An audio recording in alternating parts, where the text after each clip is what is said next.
kabarnya sehat? Luar biasa. Tuhan Yesus baik ya. Oke, siap dengan firman Tuhan? Ya, oke. Karena berhubung harus sama temanya, tapi saya percaya memang harusnya sama sih karena ada MK, ada home ya. Ya, jadi biar nanti bahannya juga sama ya. Jadi saya percaya karena Tuhan sayang sama kita, Tuhan mau kita miliki pelajaran yang sama. Oke, apa persamaan dari tokoh-tokoh yang ada di Alkitab ini ya? Yang pertama adalah Abraham.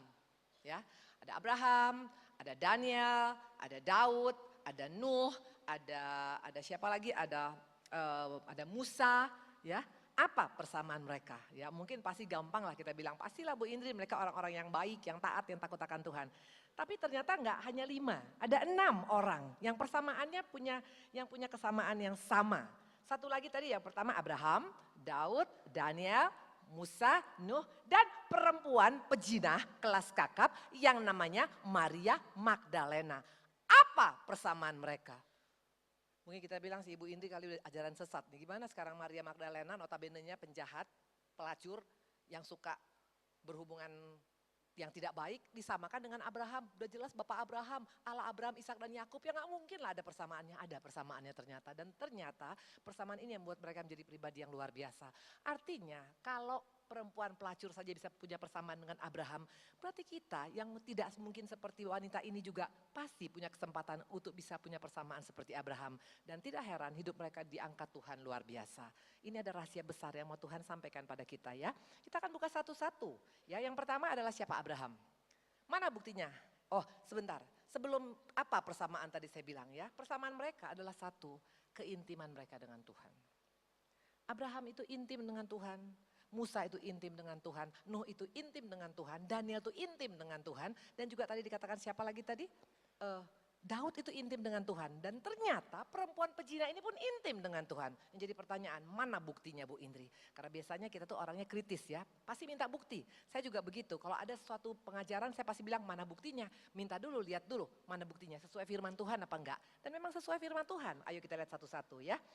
Kejadian 18 ayat 23 sampai dengan 26 dan seterusnya. Ini bicara tentang bukti daripada seorang Abraham itu intim sekali dengan Tuhan. Ya, dikatakan ayat 23, Abraham datang mendekat dan berkata, ini Tuhan, Abraham datang kepada Tuhan. Apakah engkau akan melenyapkan orang benar bersama-sama dengan orang fasik? Terus yang berikutnya, bagaimana sekiranya ada 50 orang benar dalam kota ini? Apakah engkau akan melenyapkan tempat ini? Dan tidakkah engkau mengampuni karena ke-50 orang benar yang ada di dalamnya? Ayat berikutnya, ayat 26. Tuhan berfirman, ya. Jika aku dapat 50 orang benar dalam kota Sodom, aku akan mengampuni seluruh tempat ini karena mereka. Ayat berikutnya, ayat 28. Sekiranya kurang 5 orang dari ke-50 orang ini, apakah engkau akan memusnahkan seluruh kota itu karena yang 5 ini?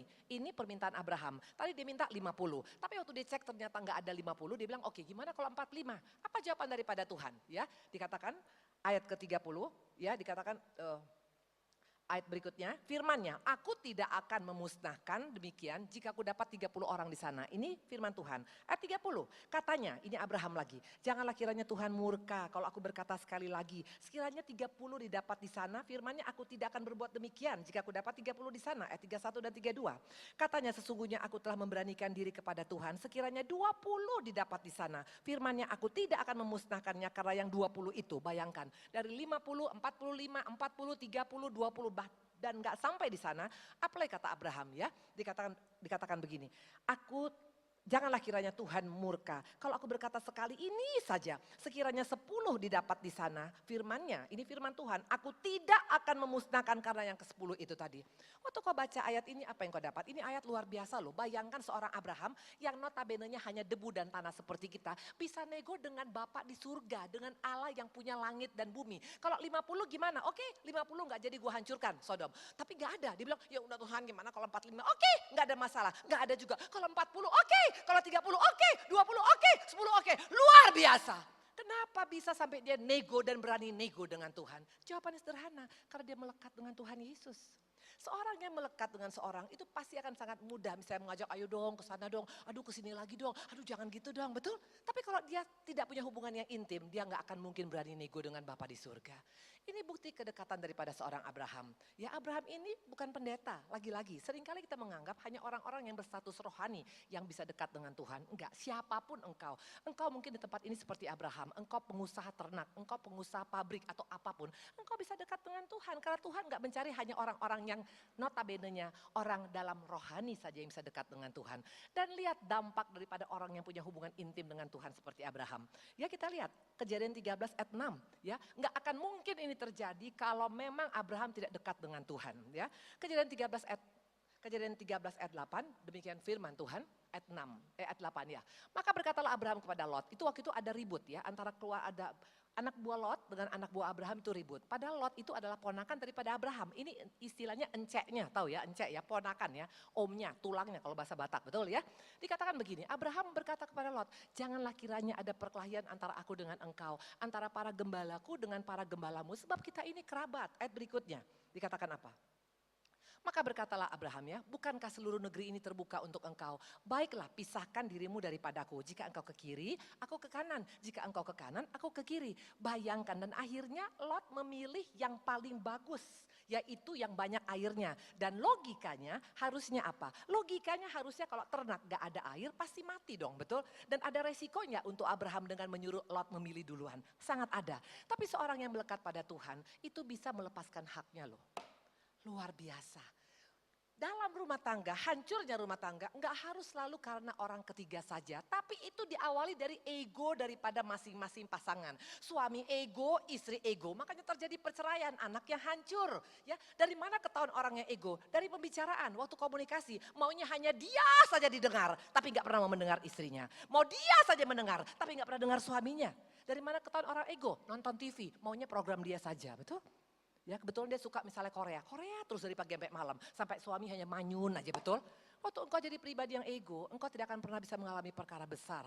Tuhan punya rencana besar pada kita. Tuhan janjikan kepada Abraham, apa yang kau lihat semua menjadi milikmu. Ada berkat yang luar biasa. Tapi kenapa engkau tidak bisa mengalami dengan saya? Karena ego kita yang gak bisa kita lepaskan. Dan iblis sangat suka dengan orang-orang yang ego. Orang yang ego gak akan bisa melayani. Karena dia maunya diperhatikan, bukan memperhatikan. Dia maunya dihargai, bukan menghargai.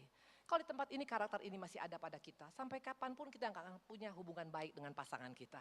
Makanya nggak heran terjadi keributan, ngotot, itu karena ego.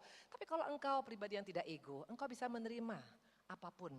Abraham tidak ego, makanya akhirnya Tuhan berkati dia luar biasa. Kenapa bisa? Bukan karena dia ikut seminar ego, tapi karena dia punya hubungan yang melekat pada Tuhan. Amin. Bagaimana dengan kita sini? Masih ada yang suka ngotot-ngototan? Karena istri itu kalau udah ngotot tuh kelihatan mukanya tuh gereng. Ya, suami baru ngomong betul. Ya, waktu engkau ngotot, engkau tidak akan pernah bisa mengalami perkara besar seperti Abraham. Makanya kenapa berkatnya selalu ketahan, kepending ya. Karena ego kita, makanya iblis gak takut dengan orang yang beribadah, iblis gak takut dengan orang yang melayani. Tapi waktu karakter ego masih melekat pada kita, sampai kapanpun engkau tidak akan bisa menjadi pribadi yang luar biasa. Abraham adalah encek, Abraham adalah sumber berkat yang Tuhan mau berikan. Lot ini hanya ketiban berkat, tapi gak dibilang dasar lu gak tahu diri ya. Dia gak ngomong seperti itu, dia lepaskan haknya. Orang bisa bilang Abraham tuh kok bodoh ya. Seringkali waktu kita mengalah pada suami, mengalah pada istri, mengalah pada anak, mengalah pada orang tua, dianggap bodoh oleh dunia. Tapi apalah artinya engkau dianggap bodoh oleh dunia, yang penting di hadapan Tuhan, Tuhan bilang engkau luar biasa. Yang pertama, Abraham melekat. Bukti orang melekat, dia bisa tidak ego lagi. Orang yang ego itu ketahuan, betul? Ya, ketahuan. Dari tidurnya pun ketahuan. Ya, satu tempat tidur diambil semua, betul? Sampai istri tidur makin kecil atau suami makin kecil, betul? Di sini nggak ada, betul? Karena di sini semua nggak ego, semua tidur di lantai, betul? Luar biasa. Ego itu sumber masalah. Rumah tangga hancur bukan karena ada will atau pill saja, tapi waktu ada ego. Makanya gampang bercerai. Itu orang-orang yang ego. Itu yang pertama. Yang kedua ya, kita lihat yang kedua. Yang kedua Daniel 6 ayat 11 ya. Ini pribadi yang kedua. Yang pertama tadi adalah pribadi seorang Abraham. Abraham itu melekat, mana bukti dia melekat, dia bisa nego dengan Tuhan. Jadi ibu-ibu, bapak-bapak tempat ini, kalau engkau melekat pada Tuhan, kita bisa nego loh. Seperti Hizkia, dia nego, Tuhan masa sih aku mesti mati? Tuhan perpanjang 15 tahun loh umurnya. Di tempat ini mungkin engkau punya penyakit kanker sekalipun. Kalau engkau melekat pada Tuhan, kita bisa nego dengan Tuhan. Itu yang aku alami waktu Pak Ari tabrakan.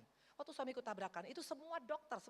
Dokter Beni itu adalah ahli syaraf, itu super spesialis loh. Dia sendiri bilang waktu pas ketemu suami saya, engkau tuh diambil dari kematian loh. Karena nggak mungkin logikanya suami saya bisa hidup lagi. Ya, udah tidak mungkin. Dan waktu itu tidak pakai obat apapun, hanya neurobiom saja yang dipakai selama 21 hari di Boromius. Karena sudah nggak mungkin lagi, sudah odem dan sudah tidak mungkin lagi karena memang sudah matanya juga pupil matanya juga sudah menunjukkan kematian. Tapi saya nego di sana sama Tuhan. Tuhan, masa kau tidak perhitungkan Tuhan? Apa yang mau aku sampaikan tentang kesaksianku kalau suamiku belum bertobat, kau sudah panggil Tuhan. Waktu kita nego dengan Tuhan, Tuhan mau. Asal kita mau jadi pribadi yang betul-betul intim dengan Tuhan. Engkau bisa nego dengan Tuhan tentang masalahmu, tentang ekonomimu, tentang utangmu, tentang apapun. Bahkan tentang jodohmu pun engkau bisa nego. Tuhan kalau bisa yang langsing aku dapat, boleh. Amin. Orang yang dekat dengan Tuhan itu beda. Amin. Dia gak ngotot. Dia nggak jadi pribadi yang ego, dia bisa ngalah. Dunia mengatakan you are stupid, tapi di depan Tuhan engkau luar biasa. That's number one. Yang kedua Daniel 6 ayat 11. Demi didengar Daniel bahwa surat perintah itu telah dibuat, pergilah ia ke rumahnya. Dalam kamar atasnya ada tingkap-tingkap yang terbuka ke arah Yerusalem. 3 kali sehari ia berlutut, berdoa, serta memuji Allahnya seperti yang biasa dilakukannya. Luar biasa. Daniel ini berdoa 3 kali. Dia naik ke atas rumahnya, dia berdoa seperti yang biasa dilakukan, dia memuji Tuhan. Hubungannya melekat loh kepada Tuhan. Mungkin kau bilang gini, Bu Indri, Daniel mungkin pengangguran, ini bukan Daniel Sitanggang, bukan. Ini Daniel, ini orang yang luar biasa. Kenapa bilang? Mari kita lihat, mana buktinya dia adalah pribadi yang sangat sibuk luar biasa dan sangat karirnya sangat luar biasa. Daniel 3 ayat 22 sampai dengan 25. Oh bukan. Daniel 6 ayat 2 dan 3 ya. Kita lihat.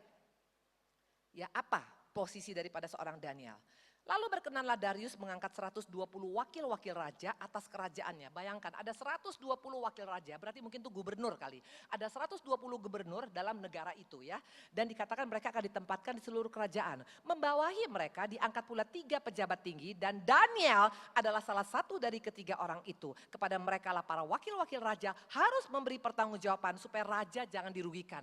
Berarti ini adalah orang yang nomor satunya, nomor 2-nya dalam kerajaan itu. Mereka ada 3 orang, Sadrak, Mesa, Abednego ya, dan Daniel termasuk di dalamnya. Berarti sibuknya luar biasa, tapi sesibuk-sibuk dia, sekarir-karir dia yang hebat, tetap 3 kali sehari dia masuk untuk bertemu dengan Tuhan. Dia menjaga keintiman dan lihat pribadi daripada seorang Daniel, seorang yang intim dengan Tuhan akan tampil beda. Buka Daniel 3 ayat 22 sampai dengan 25 karena ini akan terjadi pada kita di akhir zaman. Percayalah, suka tidak suka, it will happen to us ya. Mana buktinya? Daniel 3 ayat 22 dan 25.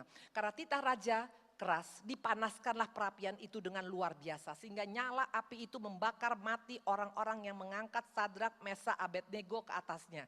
Ini adalah Daniel ya dengan teman-temannya. Tapi ketiga orang itu yakni Sadrak, Mesa dan Abednego jatuh ke dalam perapi yang menyala-nyala itu dengan terikat. Bukan hanya dimasukkan saja, tapi mereka terikat. Artinya mereka nggak bisa bikin apa-apa lagi. Ini apinya 7 kali lebih panas. Bahkan orang yang memasukkan api pun mati terbakar. Ini bicara tentang problem yang akan kita hadapi. Masalah yang akan kita hadapi. Mungkin api yang membakarmu adalah rumah tanggamu, atau mungkin ekonomimu, atau mungkin usahamu, atau mungkin penyakitmu. Ini berbicara tentang problem ya. Ini bicara tentang baptisan api, problem, masalah ya. Perhatikan ayat berikutnya ya. Ayat 24 dan 25. Kemudian terkejutlah Raja Nebukadnezar lalu bangun dengan segera. Berkatalah ia kepada para menterinya, bukankah 3 orang yang telah kita campakkan dengan terikat ke dalam api? Jawab mereka pada raja, benar ya raja. Katanya, tapi ada 4 orang kulihat berjalan-jalan dengan bebas di tengah-tengah api itu. Mereka tidak terluka dan keempat itu rupanya seperti anak dewa. Saya mau tanya, ini bicara tentang apa? Waktu engkau punya hubungan yang intim dengan Tuhan, bukan berarti kita nggak bisa dimasukkan dalam dapur api loh. Engkau bisa menghadapi masalah.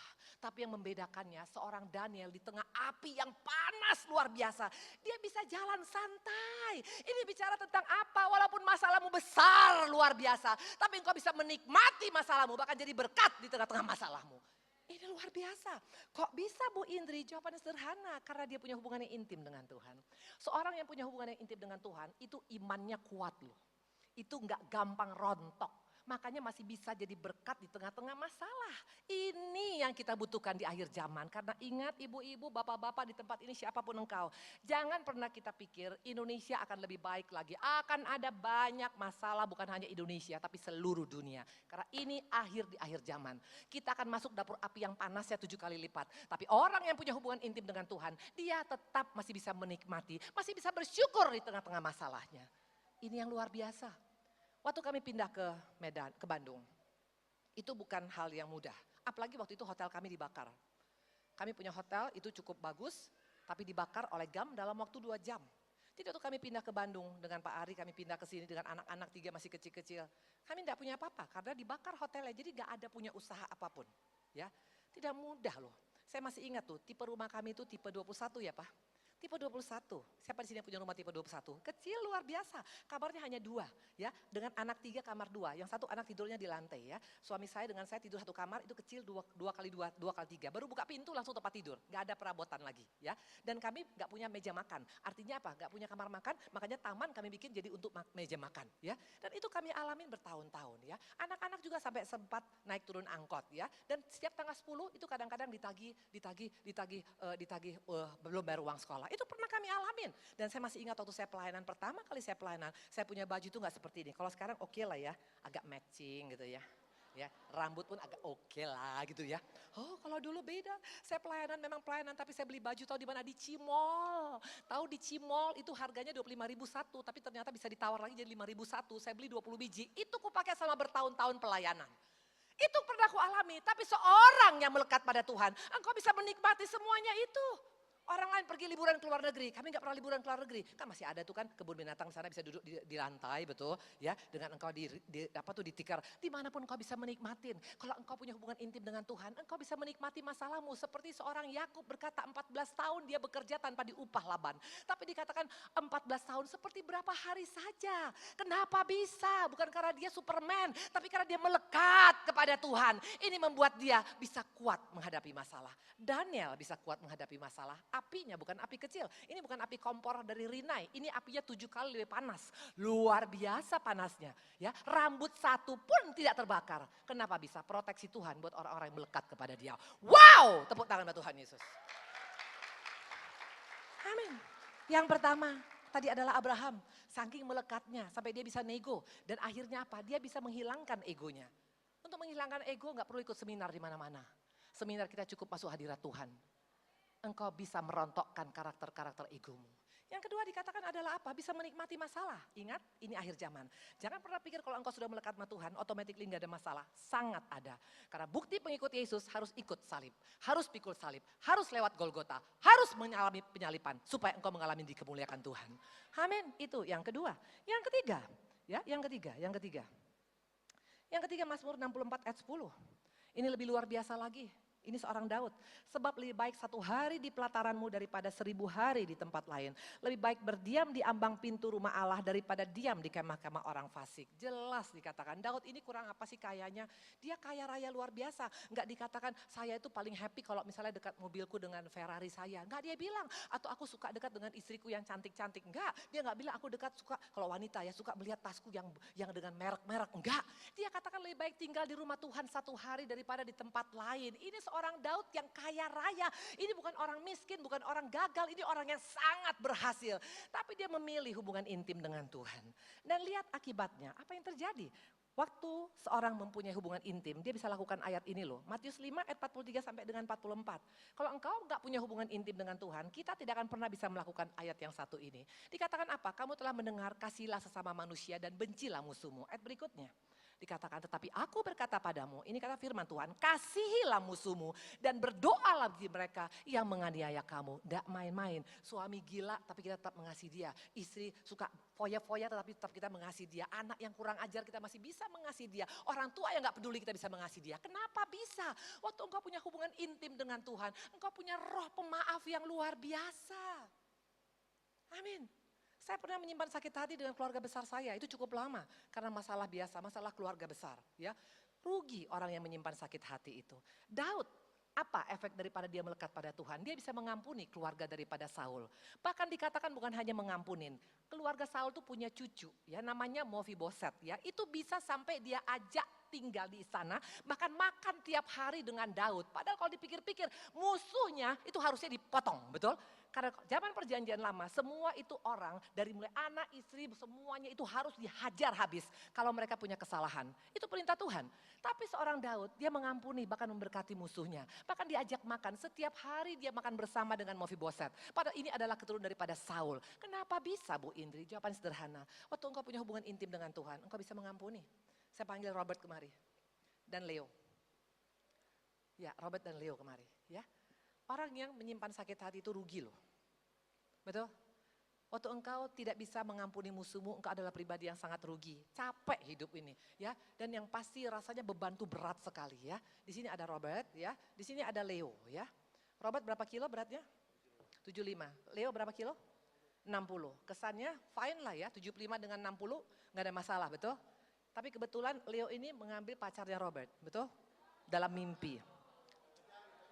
Iya, jadi diambil dan dia marah, betul? Dia marah. Dia bilang awas lo ya. Akhirnya dia benci sama Leo.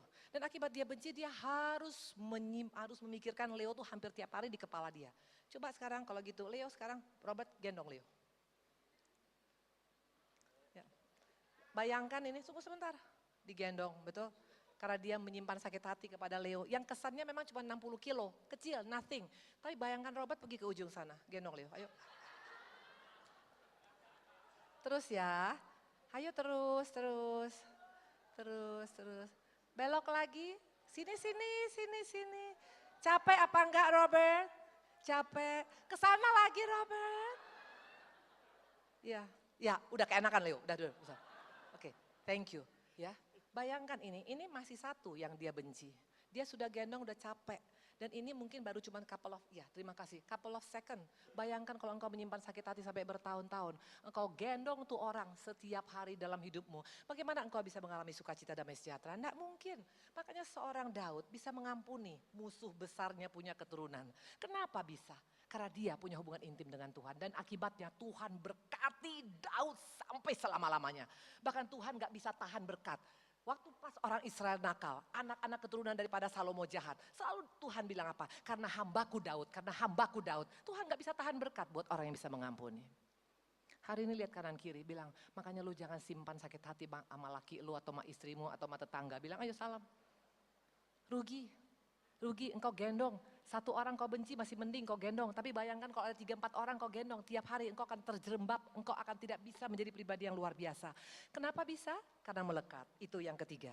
Ya, dulu saya seperti itu. Saya simpan kepahitan bertahun-tahun. Akibatnya rugi sendiri ya. Yang keempat, Musa. Ya, Ulangan 9 ayat 9. Yuk kita lihat.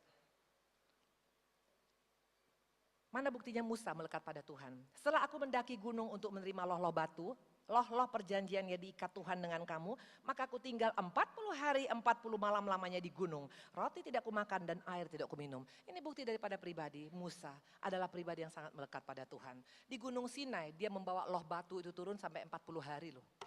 Dia betul-betul punya hubungan yang intim dengan Tuhan. Dan apa dampak daripada Musa yang punya hubungan intim dengan Tuhan yang luar biasa? Coba kita lihat di sini. Yuk kita buka. Ya, kita buka waktu itu di Keluaran 2 ayat 11. Musa ini karakternya ini darting. Tahu darting? Tahu darting? Darah tinggi. Jadi kalau engkau darting gak usah makan Lipitor. Enggak jadi jaminan, yang ada ginjal kena malahan, betul? Gimana caranya Bu Indri biar gak darting? Yuk kita lihat ya. Keluaran 2 ayat 11 sampai dengan 12. Pada waktu itu ketika Musa telah dewasa, ia keluar mendapatkan saudaranya untuk melihat kerja paksa mereka. Lalu dilihatnya seorang Mesir memukul seorang Ibrani, seorang dari saudara-saudaranya.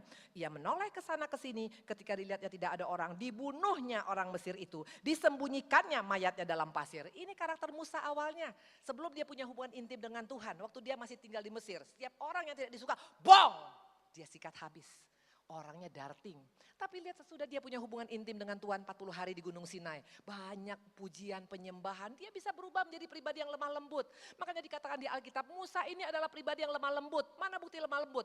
40 tahun dia bisa memimpin bangsa Israel yang tegar tengkuk. Itu bangsa yang paling jahat, yang paling suka banyak mengeluh. Tapi kenapa bisa Musa berhasil 40 tahun dan bukan di gedung seperti ini? Dia melayani di padang gurun, panas, dingin, dengan tidak ada makanan, tidak ada minuman. Tapi kenapa Musa bisa? Karena Musa punya penguasaan diri. Mau punya pelayanan yang besar, mau punya usaha yang diberkati. Salah satu bukti untuk engkau bisa mengalami perkara besar, harus ada penguasaan diri dalam hidup ini. Dan kapan ada penguasaan diri? Waktu suka masuk hadirat Tuhan, melekat pada Tuhan Yesus. Jadi kalau kita hanya cuman jadi orang Kristen, tapi engkau tidak punya hubungan pribadi dengan Tuhan, engkau tidak akan pernah punya karakter berubah. Makanya gak heran kita ketemu orang, gila ya itu orangnya, udah 100 tahun pelayanan tetap aja tukang gosip. Betul.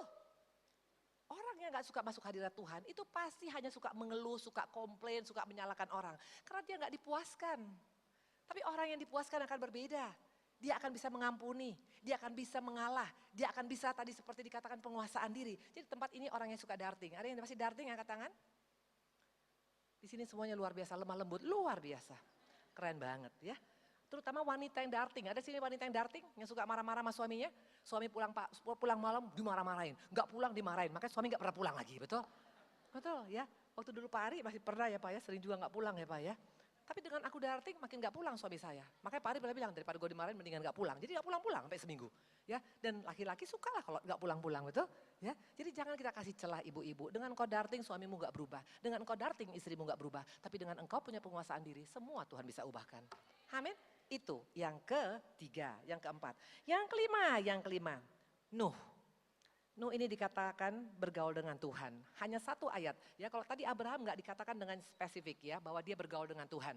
Nggak dikatakan juga waktu kepada Daud bergaul intim dengan Tuhan. Tapi Nuh jelas dikatakan.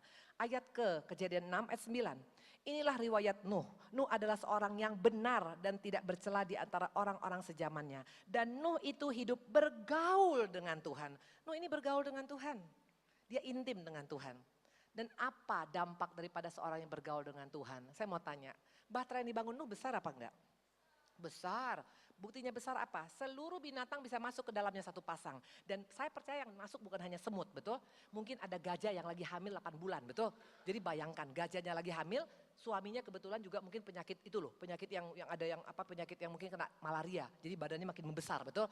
Itu baru dari gajah, belum lagi dari dinosaurus yang masuk. Artinya gedung bangunan itu besar sekali. Jadi pertanyaan yang membangun ini siapa? Apakah arsitek yang hebat? Coba kita buka Kejadian 9 ayat 20. Siapa yang membangun bahtera ini? Kejadian 9 ayat 20 dikatakan bahwa, ya coba kita lihat. Nuh menjadi petani, dia yang mula-mula membuat kebun anggur. Siapa yang membangun bahtera? Seorang petani. Notabene-nya petani nggak mungkin bisa bangun bahtera, betul? Nggak ada blueprintnya, dia nggak tahu bagaimana caranya. Tapi kok bisa? Jawabannya sederhana. Karena seorang yang suka masuk hadirat Tuhan, itu pasti punya komitmen yang luar biasa dalam hidupnya. Hanya orang-orang yang komitmen yang bisa bangun bahtera sampai selesai. Karena bahtera itu dibangun bukan sehari 2 hari, ratusan tahun, Bo. Kenapa bisa? Karena dia komit dengan Tuhan. Kok bisa seorang Nuh komit? Pas saya percaya waktu pas mungkin hari raya atau Natal, mungkin pegawai nggak masuk sampai 3 bulan, berarti Nuh mesti kerjakan itu sendiri. Dan zaman dulu nggak ada serba alat yang automatically, ya semuanya itu pakai tangan, manually, ya. Artinya apa? Ada harga yang mesti dibayar sama dia, ya. Mesti juga dia mesti beli bahan, ya bukan hanya cuma dia mengerjakan, mesti beli bahan bangunan dan mengangkat bat kayu dari bawah sampai ke atas bukit itu bukan hal yang mudah. Tapi kenapa Nuh bisa melakukannya? Karena dia punya komitmen dengan Tuhan. Dalam rumah tangga juga, seorang yang dekat dengan Tuhan itu nggak gampang berkata cerai. Gak ada istilah perceraian. Dia bersatukan oleh Tuhan, tidak bisa dipisahkan oleh manusia. Amin. Waktu pas kami sudah bertobat, Pak Ari sudah bertobat, Pak Ari kasih kesaksian waktu di Surabaya. Waktu itu ada seorang ibu yang dengar, itu di tempat Pak Miriam. Ya, waktu Pak Ari kasih kesaksian, saya begini, begana, begunung. Pas sudah selesai ya Pak ya, ibunya datang ketemu Pak Ari. Waduh Pak Ari, untung saya bukan jadi istrinya, kalau enggak saya udah minta cerai dari seminggu, dia bilang begitu. Ya karena dia sendiri kaget, loh kok bisa kayak gini, masuk rumah sakit bolak-balik ya. Karena saya dulu seperti Pak Ari itu luar biasa, Pak suamiku ini luar biasa ya Pak ya. Ya Pak Ari itu kalau misalnya tabrakan itu bukan sekali 2 kali.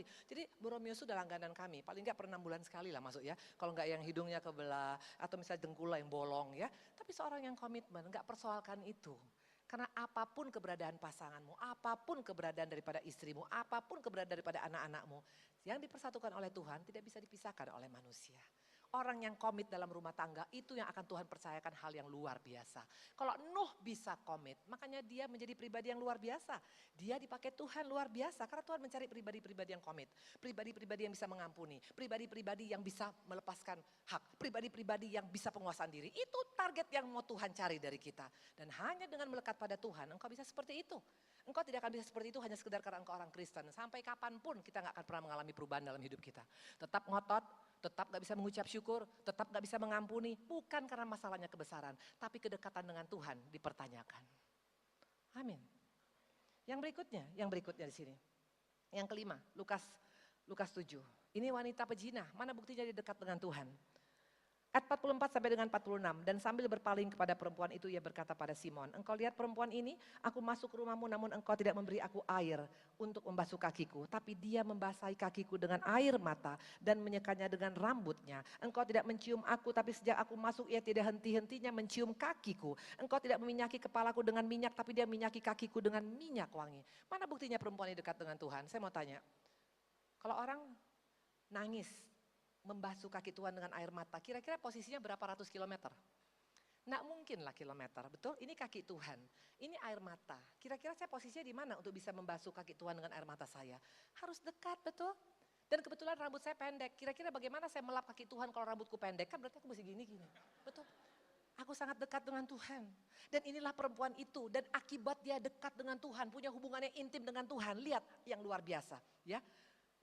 Lukas 8 ayat 2, ya, dikatakan apa? Dan juga berapa orang perempuan yang telah disembuhkan dari roh-roh jahat atau berbagai penyakit, yaitu Maria Magdalena yang telah dibebaskan dari 7 roh jahat.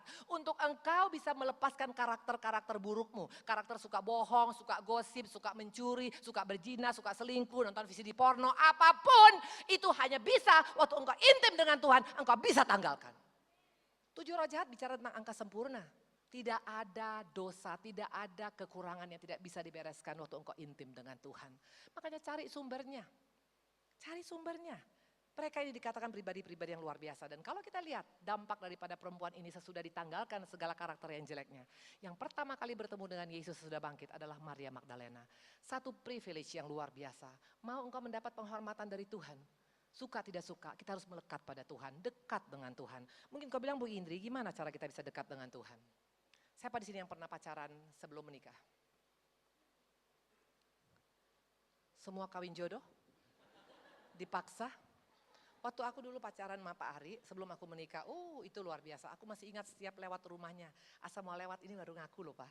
Ya, setiap lewat rumah Pak Ari, aku udah deg-degan.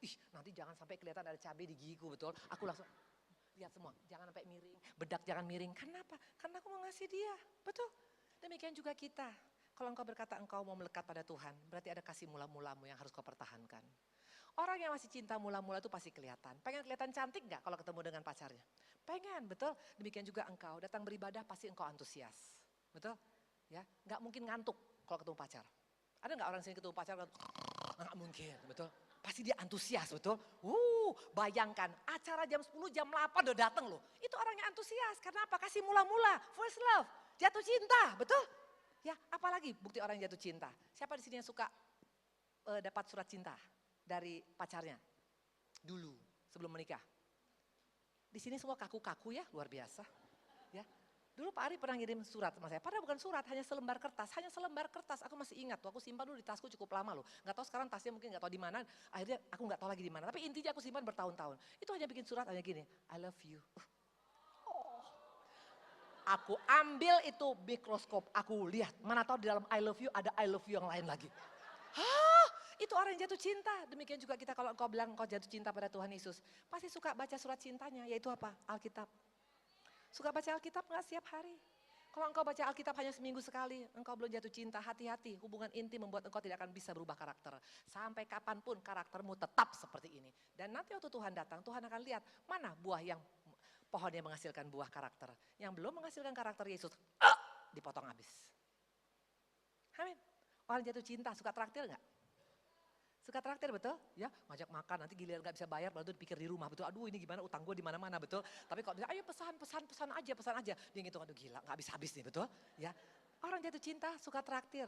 Orang yang jatuh cinta juga suka memberkati pekerjaan Tuhan.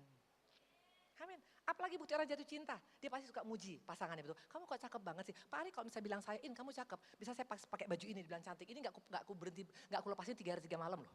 Betul. Bisa Pak Ari bilang, kamu cantik loh pakai ini. Atau misalnya rambut kamu lucu, oh ya gak aku cuci-cuci loh. Gitu loh ya. Demikian juga kalau engkau jatuh cinta sama Tuhan, pasti engkau suka muji dia. Pasti engkau suka muji dia, engkau suka cerita tentang dia kepada banyak orang. Engkau suka bersaksi tentang kebaikan Tuhan. Masihkah ada itu mah hidup kita? Engkau sudah malas bersaksi, engkau sudah malas memuji Dia, engkau sudah malas baca Alkitab, engkau sudah malas untuk mentraktir pekerjaan Tuhan. Ada yang salah dengan kita. Apalagi bukti orang yang jatuh cinta, mukanya sumringah, betul? Betul nggak? Orang jatuh cinta tuh mukanya dikit-dikit ke kaca. Apalagi kalau misalnya bilang bibir kamu seperti daun kecoa, apa misalnya nggak tahu apa segala macam. Misalnya bibir kamu kok lucu aja. Oh, kita lihat begitu, betul. Dan kalau ketemu orang suka senyum, kamu kenapa sih senyum? Enggak, betul ya. Itu orang yang jatuh cinta. Nah, orang yang jatuh cinta dengan Tuhan Yesus, itu wajah sukacitanya pasti terpancar. Coba lihat kanan kiri, muka kuda ini apa sukacita di sini? Enggak bisa dibohongi. Makanya kalau bisa kita lihat orang yang jatuh cinta, yang menjaga hubungan intim dengan Tuhan, itu makin lama makin cantik loh. Makin lama makin ganteng. Makin lama makin lucu. Coba lihat kanan kiri, di sini yang makin lama makin mengerikan, itu pasti ada yang gak beres dengan dia. Betul? Sampai orang bilang, lu kok makin lama makin ngeri sih gua ngeliat muka lu. Orang yang punya hubungan intim dengan Tuhan itu ada satu kelegaan. Karena bisa mengampuni, bisa penguasaan diri, bisa mengalah, bisa menerima orang apa adanya. Dan yang luar biasa lagi, dilepaskan dari segala hal-hal yang tidak baik. Makanya itu yang Tuhan inginkan. Hari ini mari kita koreksi, sebagai ayat terakhir kita buka. Engkau akan bisa lakukan ayat ini kalau engkau lakukan yang tadi dengan hubungan intim. 1 Korintus 11 ayat 23. 1 Korintus 11. Dapat? 1 Korintus 12 ayat 23, sebab apa yang telah kuteruskan kepadamu telah aku terima dari Tuhan, yaitu bahwa Tuhan Yesus pada malam waktu ia diserahkan mengambil roti. Apa yang sudah kita terima dari Tuhan? Waktu engkau punya hubungan intim dengan Tuhan, engkau terima kasih. Makanya engkau bisa mentransferkan kasih kepada pasanganmu. Waktu engkau dalam hubungan intim, engkau terima pengampunan, makanya engkau bisa mengampuni mertuamu. Waktu engkau masuk hubungan intim, engkau terima kesabaran Yesus yang menunggu engkau sampai engkau bisa bertobat. Makanya engkau bisa sabar dengan orang-orang yang membuat engkau jengkel. Harus kita teruskan waktu engkau menerima. Tapi bagaimana engkau bisa meneruskan kalau engkau tidak menerima? Kenapa engkau tidak bisa menerima? Karena kita gak punya hubungan intim dengan Tuhan. Hari ini mari koreksi. Untuk terjadinya keluarga yang rukun, enggak membalikkan tangan abrakadabra. Cari sumbernya dulu. Di sini saya ada bawa daun ya dari rumah saya nih kemarin. Jangan sampai kita salah. Ini daun dari sumber yang sama. Ya, ini daun dari sumber yang sama. Bagus gak daunnya? Sangat bagus, warnanya hijau. Dan ini tadi masih tinggal, itu masih ada di rantingnya. Tapi ini daun yang sama. Apa yang membedakannya? Yang satu dia masih melekat kepada pohonnya, betul? Punya hubungan intim dengan Tuhan. Makanya dia tetap ada di sana. Dan dia tetap akan menghasilkan buah.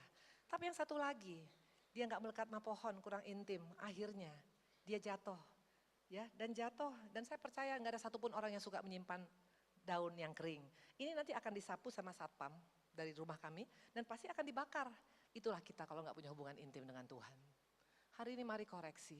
Jangan bangga hanya menjadi Kristen ratusan tahun. Karena kekristenan itu bukan agama.